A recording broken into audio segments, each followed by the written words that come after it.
नमस्कार, अपना प्रदेश उत्तर प्रदेश उत्तराखंड देख रहे हैं आप। मैं हूं आपके साथ पूजा मोहन पांडे। बुलेटिन की शुरुआत करते हुए सबसे पहले आपको बताएंगे, समाजवादी पार्टी के राष्ट्रीय अध्यक्ष अखिलेश यादव ने सीतापुर जेल में बंद रामपुर के विधायक आजम खान को लेकर बड़ा बयान दिया। उन्होंने कहा कि समाजवादी पार्टी आजम खान के साथ है और उनकी पार्टी उनकी जमानत के लिए कोशिशें भी करेगी। आपको बता दें कि पिछले कुछ दिनों से रामपुर के विधायक और सपा के दिग्गज नेताओं के समर्थक अखिलेश यादव पर मदद नहीं करने का आरोप लगातार लगा रहे थे, जिसके बाद अखिलेश यादव ने आखिरकार आजम खान की जमानत को लेकर के बयान दिया है।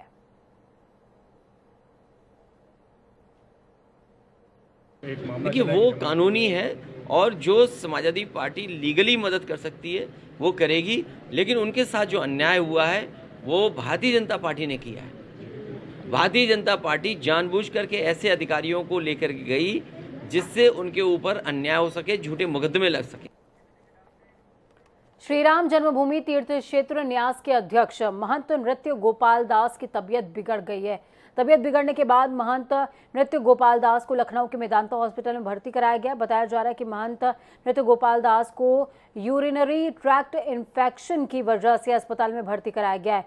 महंत नृत्य गोपाल दास के स्वास्थ्य को लेकर अस्पताल ने मेडिकल बुलेटिन भी जारी किया है, जिसमें एक्यूट किडनी फेलियर और सामान्य कमजोरी का जिक्र किया गया है। आपको बता दें कि महंत नृत्य गोपाल दास कोरोना से भी संक्रमित हो गए थे। तब महंत नृत्य गोपाल दास को कोरोना के इलाज के लिए कई दिनों तक अस्पताल में भर्ती रहना पड़ा था।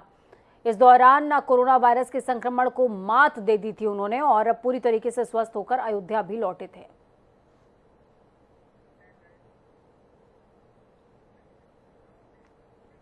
मेरठ से एक दिल दहला देने वाली वारदात सामने आई, जहां पर दिन दहाड़े सरेरा एक युवक की चाकू से गोद कर हत्या कर दी जाती है। ये पूरी घटना पास में लगे सीसीटीवी कैमरे में कैद होती है। मामला मेरठ जिले के लिसाड़ी रोड का, जहां पर कुछ लोग बीच रोड पर युवक पर ताबड़तोड़ चाकुओं से हमला करते हैं। एक बार, दो बार, फिर 3 बार, न जाने कितनी बार युवक के पेट में चाकू से वार किया जाता है, जिसके बाद आरोपी युवक को मरा समझकर वहां से जाने लगते हैं। लेकिन जब पीड़ित सड़क पर उठकर बैठता है तो फिर से एक आरोपी दौड़कर पीठ पर चाकू से वार करता है। आप पूरी वारदात टीवी स्क्रीन पर देख सकते हैं, जिसके बाद युवक जमीन पर गिर जाता है। हैरान करने वाली बात यह भी है कि युवक की मदद करने के लिए यहां पर कोई भी सामने नहीं आया। बेखौफ दबंग युवक को बीच सड़क पर, बीच बाजार में चाकू से गोद कर मारकर चले जाते हैं, लेकिन कोई कुछ बोलने वाला नहीं है, न पुलिस न प्रशासन। देखिए, आज दोपहर बाद की ये घटना है। थाना ब्रह्मपुरी के अंजुम पैलेस क्षेत्र में साजिद नाम के एक युवक को 3 लोगों ने मारपीट करी और सीसीटीवी फुटेज से भी ये चीज़ें सामने आई। उसमें देखा गया कि कुछ नोकीला धारदार हथियार से उसको चोट पहुंचाई है शरीर पर कई जगह। और उसके बाद स्थानीय लोगों ने वहाँ पर कोई इसका विरोध नहीं किया और उसके बाद पुलिस को सूचना दी। जब इनको अस्पताल लेकर के जा रहे थे तो रास्ते में इनकी मृत्यु हो गई। सीसीटीवी फुटेज से काफ़ी महत्वपूर्ण साक्ष्य हमको मिले हैं और जल्दी ही हम इन मुलजिमों को गिरफ्तार करेंगे। तो इस खबर पर ज्यादा जानकारी के लिए आदित्य हमारे साथ में जुड़ चुके हैं। आदित्य, मेरठ में बीच सड़क पर, बीच चौराहे सरेरा सरे बाजार इस तरीके की खौफनाक घटना हो जाती है, लेकिन कोई भी आगे नहीं आता। तस्वीरों में देखा जा रहा है कि किस तरीके से ट्रैफिक चल रहा है इस रोड पे, लेकिन उसके बावजूद कोई भी इस युवक की मदद करने के लिए आगे नहीं आता। सीसीटीवी फुटेज अब सामने है, प्रशासन की तरफ से क्या कोई कार्रवाई अमल में लाई गई है? देखिए, पूरा सीसीटीवी फुटेज ये रोंगटे खड़े करने वाली सीसीटीवी फुटेज है। दिन दहाड़े प्रॉपर्टी विवाद में चाचा ने अपने ही भतीजे को बीच सड़क पर चाकू से गोद डाला। यह पूरी घटना ब्रह्मपुरी थाना क्षेत्र के इत्तेफाक नगर इलाके में लगे सीसीटीवी कैमरे में कैद हो गई। घटना के दौरान सड़क पर जो राहगीर आ जा रहे थे, उन्होंने भी हमलावर को पकड़ने और पीड़ित को बचाने का प्रयास नहीं किया। पीड़ित ने बीच सड़क पर दम तोड़ दिया। हत्या के बाद हमलावर भी आराम से भाग निकले। घटना की सूचना मिलने के बाद पुलिस मौके पर पहुंची और सबको कब्जे में लेकर मोर्चे भिजवाया। हालांकि जो हमलावर है वो पुलिस के हाथ नहीं लग सके हैं। पुलिस का कहना है कि टीम लगा दी गई, ही आरोपितों को पकड़ लिया जाएगा। क्या कोई टाइम बाउंड किया है पुलिस ने कि कब तक इन आरोपियों को पकड़ लिया जाएगा? क्योंकि दिन दहाड़े इस तरीके की घटना हो रही है, सीसीटीवी फुटेज सामने है, हत्यारों को पहचाना जा सकता है, सभी मूक दर्शक बने रहे, प्रशासन की कार्यशैली पर सवालिया निशान खड़े होते हैं। जी बिल्कुल, जंगल राज की ये तस्वीरें सामने आई हैं। जंगल राज जिले में वो आरोपित जो है घटना को अंजाम देते ही फरार हो गए। पुलिस का कहना है कि कई टीमें लगाई गई है, कई पुलिस की टीमें लगाई गई है, जल्दी आरोपितों को पकड़ लिया जाएगा। बहुत शुक्रिया आदित्य, हमारे साथ जुड़ने के लिए, अहम जानकारी साझा करने के लिए। तो सोचिए कि न्याय कहाँ है और सोचिए ये भी कि इंसानियत कहाँ है, क्योंकि इस युवक को बीच सड़क पर चाकुओं से गोदा जाता है, लेकिन उसके बावजूद भी कोई एक व्यक्ति, एक राहगीर आगे नहीं आता जो आवाज उठा सके। उत्तर प्रदेश के प्रयागराज में गंगापार इलाके के थरवई थाना क्षेत्र के खेवराजपुर गांव में सामूहिक हत्याकांड के 24 घंटे बीतने के बावजूद पुलिस के हाथ खाली हैं। पुलिस मामले का खुलासा करना तो दूर की बात है, अभी तक कोई सुराग तक नहीं जुटा पाई है। परिवार के बचे एकमात्र पुरुष सदस्य पीड़ित सुनील यादव ने इस जघन्य हत्याकांड के खुलासे के लिए सीएम योगी से सीबीआई जांच की मांग की है। सुनील ने कहा कि उसके परिवार के 5 लोगों की नृशंस हत्या कर दी गई, लिहाजा वो सीएम योगी आदित्यनाथ से मुलाकात करते हुए अपनी बात रखना चाहता है। पुलिस की ओर से रेप की धाराएं न लगाए जाने पर भी सुनील यादव ने सवालिया निशान खड़े किए हैं। उसके मुताबिक घटना के बाद जब वो मौके पर पहुंचा तो उसकी पत्नी और बहन के शरीर पर कपड़े तक नहीं थे, इसलिए उसने रेप की आशंका जताई है। हालांकि पोस्टमार्टम रिपोर्ट में सिर में गंभीर चोट लगने से 5 की मौत होने की पुष्टि हुई है। पीड़ित के मुताबिक कुछ साल पहले उसकी पत्नी से मायके पक्ष के एक लड़के की बात होती थी, जिस पर भी उसने शक जताया है। इसके साथ ही जिस दूध वाले पर सुनील यादव ने कल शक जताया था, पुलिस उसे हिरासत में लेकर पूछताछ कर रही है। इस पूरे मामले में पुलिस अब तक 12 संदिग्धों को हिरासत में ले चुकी है, पूछताछ भी कर रही है, लेकिन स्थितियां ढाक के 3 पात, अभी तक खुलासा नहीं हुआ है।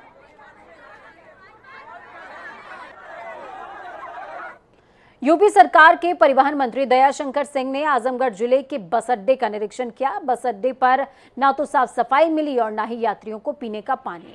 महिला यात्रियों के बैठने की भी व्यवस्था नहीं मिलने से परिवहन मंत्री ने आरएम को कड़ी फटकार लगाते हुए व्यवस्था को दुरुस्त करने की बात कही है। परिवहन मंत्री दयाशंकर सिंह ने बसों की खस्ता हाल पर कहा कि कोरोना संक्रमण काल से नई बसें नहीं खरीदी गई हैं, अब 1000 नई बसें खरीदी जाएंगी और पुरानी बसों को दुरुस्त कराया जाएगा, जिससे यात्रियों को किसी तरह की समस्या का सामना ना करना पड़े। तो वहीं उन्होंने ये भी कहा कि जिन क्षेत्रों में डग्गा मार वाहन चलते हैं उन्हें चिन्हित कराया जा रहा है, जिससे यात्रियों को किसी तरह की असुविधा ना हो। इन रूटों पर परिवहन विभाग की बसें चलाई जाएंगी। इसके साथ ही अगर इसके बाद भी डग्गा मार वाहन पाए जाते हैं तो उस क्षेत्र के आरटीओ को निलंबित भी कर देंगे। जहाँ तक रोडवेज की डाकामारी की बात है, उस पर मैं थोड़ी वैकल्पिक व्यवस्था, क्योंकि हमारे यात्रियों को असुविधा न हो। हमारा दूसरा कारण ये भी है कि हमारे यात्रियों को सुविधा देना। तो हमारे अभी मैं जहाँ जहाँ डाकामारी चल रही है, मैं सभी रूटों को अभी चिन्हित कर रहा हूँ और वहाँ पर अपने रोडवेज की बसें लगाने के लिए मैं निर्देशित किया हूँ। हमारी बसें लग जाएंगी, उसके बाद कोई भी डाकामार वाहन नहीं चलती पाई जाएंगी, और यदि चलती पाई जाएंगी तो जिस आरटीओ के क्षेत्र में चलती पाई जाएंगी उस आरटीओ को सस्पेंड। एक विशेष समुदाय की महिलाओं के खिलाफ आपत्तिजनक टिप्पणी के मामले में जेल में बंद बड़ी संगत के महंत बजरंग मुनिदास 10 दिन बाद जेल की सलाखों से बाहर आ गए। शनिवार को ही उनकी जमानत मंजूर हो गई थी। जेल से बाहर आने के बाद महंत ने कहा, धर्म के लिए कतरा कतरा कुर्बान करने के लिए तैयार हूं। आपको बता दें कि खैराबाद स्थित बड़ी संगत के महंत बजरंग मुनिदास ने पिछले दिनों खैराबाद में निकाली जा रही शोभा यात्रा के दौरान विशेष समुदाय की महिलाओं को लेकर आपत्तिजनक टिप्पणी की थी, जिसका वीडियो कुछ दिनों के बाद सोशल मीडिया पर वायरल हो गया था। मामले को लेकर काफी हंगामा हुआ। राष्ट्रीय महिला आयोग के अध्यक्ष ने मामले में संज्ञान लेते हुए डीजीपी से 1 सप्ताह के अंदर रिपोर्ट तलब करी थी और कार्रवाई के आदेश भी दिए थे। जेल की सलाखों से बाहर आने के बाद महंत ने कहा, भगवा और धर्म के लिए हजारों बार जेल जाना पड़े तो मैं जाऊंगा, हजारों हमले झेलने पड़े तो तैयार हूं। उन्होंने ये भी कहा कि उन्हें कोई पश्चाताप नहीं है, क्योंकि जो सजा मिलनी थी वो मिल गई। धर्म के लिए प्राण भी त्यागना पड़े तो मैं तैयार हूँ, लेकिन इनसे ये सवाल पूछा जाना चाहिए कि किस धर्म में लिखा है कि दूसरे समुदाय की महिलाओं को खींचकर उनका रेप कर दिया जाना चाहिए। भगवा के लिए और धर्म के लिए मुझे हजारों बार जेल जाना पड़े तो मैं जेल जाऊंगा, और हजारों हमले झेलना पड़े तो मैं हजारों हमले झेलने के लिए भी तैयार हूँ। कोई पश्चाताप मुझे अब नहीं है, क्योंकि जो सजा मुझे पानी थी मैं सजा पा चुका हूँ। और मैं अपनी महिलाओं की रक्षा के लिए उस दिन जो कहा मैंने अपनी महिलाओं की रक्षा के लिए कहा, और फिर से मैं कहता हूँ धर्म के लिए मेरा कतरा कतरा कट जाए तो मैं धर्म के लिए उसको कुर्बान करने के लिए तैयार हूँ। सोचिए इस तरीके की मानसिकता कि धर्म के लिए ये कतरा कतरा कटने को तैयार है, लेकिन धर्म की राह पर चलने को तैयार नहीं है। सोचिए देश किस दिशा में आगे बढ़ रहा है। महिलाओं की सुरक्षा की बात करते हैं और दूसरे के समुदाय की महिलाओं के साथ रेप की भी बात कर रहे हैं। ये किस तरीके की धर्म रक्षा है, आप खुद विचार कीजिए। प्रदेश सरकार में कैबिनेट मंत्री और बीजेपी प्रदेश अध्यक्ष स्वतंत्र देव सिंह कार्यकर्ताओं के लिए आयोजित कार्यशाला को संबोधित करने वाराणसी पहुंचे थे। स्वतंत्र देव सिंह का वाराणसी जंक्शन पर कार्यकर्ताओं और जनप्रतिनिधियों ने जोरदार स्वागत किया। कैबिनेट मंत्री सुबह काशी विश्वनाथ धाम में दर्शन पूजन करते हुए सीधे सर्किट हाउस पहुंचे थे। सर्किट हाउस में जल शक्ति मंत्रालय के वाराणसी मंडल के अधिकारियों के साथ में समीक्षा बैठक हुई। समीक्षा बैठक में अधिकारियों को दिशा निर्देशित करते हुए बताया गया कि गांवों में किसानों के खेतों में सिंचाई की व्यवस्था हर हाल में की जाए। विभाग का भी एक जिम्मेवारी है, तो सिंचाई विभाग की हमें बैठक हुई है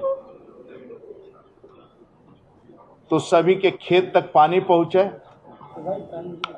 और शुद्ध नल से शुद्ध घर में पानी लोगों के पहुंचे और साफ पानी पहुंचे, नहरें की सफाई हो और गांव में प्रत्येक गरीब को, पंक्ति के अंतिम व्यक्ति को, आदरणीय मोदी जी ने जो सपना देखा है, राज्य के अंदर योगी जी ने जो सपना देखा है कि 2024 तक बुंदेलखंड से लेकर काशी तक सभी के घरों में नल के माध्यम से शुद्ध पानी उनके तक पहुंचे। उत्तर प्रदेश के हमीरपुर के जमीनी विवाद के मामले में जांच करने गई पुलिस को डांट फटकार से एक बुजुर्ग की हालत बिगड़ गई है, जिस पर उसे परिजन आनन फानन में सदर हॉस्पिटल लेकर पहुंचे, जहां उसकी मौत हो गई। इस घटना से परिजन गुस्से से भड़क उठे और शव को कोतवाली में रखकर हंगामा शुरू कर दिया। घटना की सूचना पाते ही सीओ सदर मौके पर पहुंचे और परिजनों को समझाने की कोशिश करी, लेकिन परिजन जिद पर अड़े हुए हैं। आपको बता दें कि हमीरपुर शहर के डिग्गी रमेड़ी डांटा मोहाल निवासी राम आसरे और उनके बड़े भाई कल्लू के बीच में जमीनी विवाद काफी दिनों से चला आ रहा था। इस पूरे मामले में न्यायालय में भी सुनवाई हुई, विचाराधीन चल रहा था मामला। इस पूरे मामले में कई बार पुलिस ने दोनों पक्षों के बीच में समझाइश कराने की कोशिश करी, लेकिन कोई हल नहीं निकल पा रहा था। शनिवार को सदर कोतवाली में आयोजित थाना दिवस में कुल्लू के बेटे ने शिकायत पत्र देकर कार्रवाई की मांग की, जिस पर थाना दिवस में मौजूद एसपी ने दूसरे पक्ष के राम आसरे को कोतवाली बुलवाकर शिकायत का निस्तारण कराने के निर्देश दिए। इस पूरे मामले को लेकर देर शाम कोतवाली के इंस्पेक्टर डिग्गी रमेड़ी डाटा मोहल्ले पहुंचे और राम आसरे को कोतवाली ले जाने के लिए हड़काने लगे, तो बुजुर्ग राम आसरे की हालत अचानक बिगड़ गई, जिसके बाद उसकी मौत हुई है।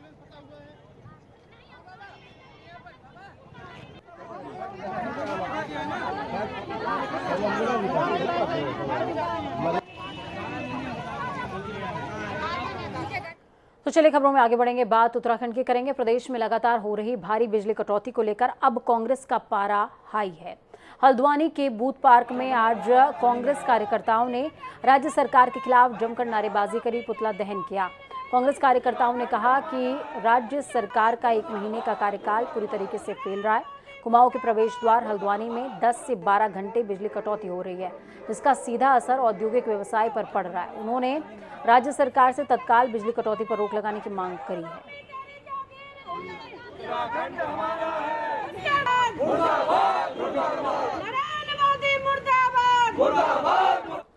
ग्वालियर जिले के डबरा में गुरु तेग बहादुर जी का 400वां प्रकाश पर्व मनाया गया। इस दौरान युवा संकल्प ने शोभा यात्रा निकाली, जो कि शहर के मुख्य सड़कों से निकाली गई। इस शोभा यात्रा में लोग बड़ी तादाद में शामिल होकर शहर के जलसा गार्डन पहुंचे, जहां गुरु तेग बहादुर जी की शहीदी को याद करते हुए 400वां प्रकाश पर्व मनाया गया। तो वहीं कार्यक्रम में उत्तराखंड के राज्यपाल गुरमीत सिंह मुख्य अतिथि के तौर पर शरीक हुए। इस दौरान उनके साथ लघु उद्योग निगम के अध्यक्ष और भाजपा के वरिष्ठ नेता भी मौजूद रहे।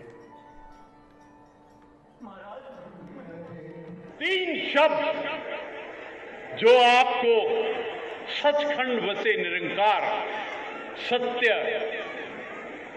सत नाम में सत, जो ब्रह्मांड का उपदेश दिया, जो श्री स्रोत, प्रेरणा स्रोत, जो ब्रह्मांड का केंद्र बिंदु है और जो महादेव महाकाल अकाल का है, 3 शब्द, वो 3 शब्द है सत श्री अकाल। वहीं पानीपत में भी 400वें प्रकाश पर्व का जो प्रकाश है वो बिखरता हुआ नजर आया। इस कार्यक्रम में उत्तराखंड के राज्यपाल गुरमीत सिंह ने शिरकत करी थी। इस दौरान हमारे संवाददाता ने उनसे खास बातचीत भी करी है, सुनिए। उत्तराखंड के महामहिम राज्यपाल गुरमीत सिंह जी मेरे साथ हैं। सर, आज हरियाणा सरकार का एक भव्य आयोजन जिसमें आपने शिरकत की है और ये कार्यक्रम जो है वो श्री गुरु तेग बहादुर जी के 400वें प्रकाश पर्व पर आयोजित किया गया है, क्या कहेंगे सर आप? आपने कहा भव्य प्रोग्राम, मैं तो कहूंगा ये दिव्य प्रोग्राम भी था।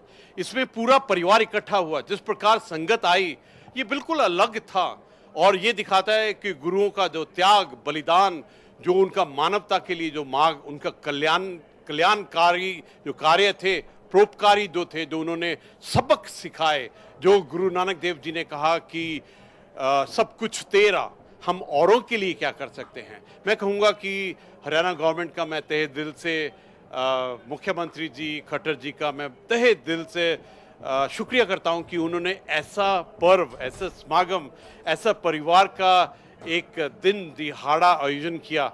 आज बहुत खुशी हुई। 2 दिन पहले लाल किले में जो हुआ था वो अपने आप में एक इतिहास था, जिसके अंदर में 400 साला वर्ष प्रकाश पर्व, 400 रागियों ने जिस प्रकार वाणी का उन्होंने शब्द गाए और जिस प्रकार से 400 रुपए का सिक्का और जो स्टैम्प को कमेमोरेट किया था। लेकिन आज का जो दिन था, लगता है कि पूरी मानवता यहाँ आ गई। अलग अलग प्रदेश से, प्रदेशों से हर एक कोई यहाँ पे था और ये दिखाता है कि हम सब जो गुरु नानक नाम लेवा हैं, जो सिख धर्म में, जो आस्था में, धर्म में, राष्ट्र में, समाज में जो बिलीव करते हैं, उनके लिए एक बहुत बड़ा संदेश है। उत्तराखंड में सर जो है वो गुरु गोविंद सिंह जी के लिए वहाँ पर हेमकुंड साहिब में आप क्या कहेंगे? उत्तराखंड सरकार भी इस तरीके का कर रही है कार्यक्रम ताकि जो है वो एक समाज को एक प्रेरणादायक संदेश जाए।